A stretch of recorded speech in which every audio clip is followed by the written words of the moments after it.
সন্ত্রাসীর মূল কেন্দ্র বানিয়েছিল শিক্ষাঙ্গনকে। কাজেই আমাদের কোনো অগ্রযাত্রা নেই।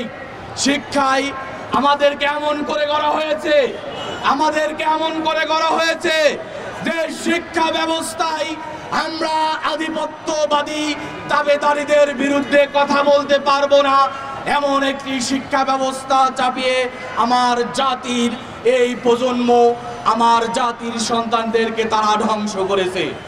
আমরা যদি বলি 24-এর ফ্যাসিবাদ বিরোধী বৈষম্য মুক্ত বাংলাদেশ গড়ার আন্দোলনে যেভাবে ছাত্র জনতা মাঠে নেমেছিল, আমরা চাই 54 বছর পরে এসে আরেকটি স্বাধীনতার সেই যাত্রা শুরু হোক। তার প্রথম সূচনা হতে হবে 24-এ যারা হত্যাকাণ্ড চালিয়েছে, সেই সকল হত্যার মূল হোতা যারা ছিল তাদেরকে গ্রেফতার করতে হবে, তাদেরকে বিচারের মুখোমুখি করতে হবে। এটা আমরা চাই। স্বাধীনতার 54 বছরেও শুধুমাত্র বিভেদ, নিজেদের ভিতরে স্বাধীনতাকে দলীয়করণ, ব্যক্তি গোষ্ঠী নিজেদের স্বাধীনতার নিজেদের পরিণত করার এক মহা উৎসবে বিগত দুঃশাসনগুলায় এই ধরনের আয়োজন নিয়ে ব্যস্ত ছিল তারা। স্বাধীনতার মূল কথা ছিল সাম্য, মানবিক মর্যাদা, সামাজিক ন্যায় বিচার, যার কোনটি স্বাধীনতার 54 বছর গেলেও এ জাতি দেখেনি, বরং দেখেছে সাম্যহীন।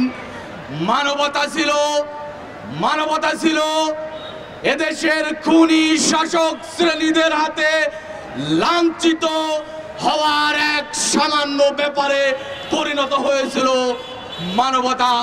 আমরা দেখেছি সামাজিক ন্যায় বিচারের কথা যদি বলি, তাহলে এটা বলতে পারি এ জাতি সামাজিক ন্যায় বিচারের কোনো দৃশ্য এখন পর্যন্ত দেখেনি, বরং সামাজিক অধিকার থেকে, মানবিক অধিকার থেকে, সাম্য এবং ন্যায় এবং ইনসাফ থেকে এ জাতি বঞ্চিত ছিল, এখনো বঞ্চিত আছে, যেটা আমরা দেখে আজ অবধি পর্যন্ত 54 পদার্পণ করেছি।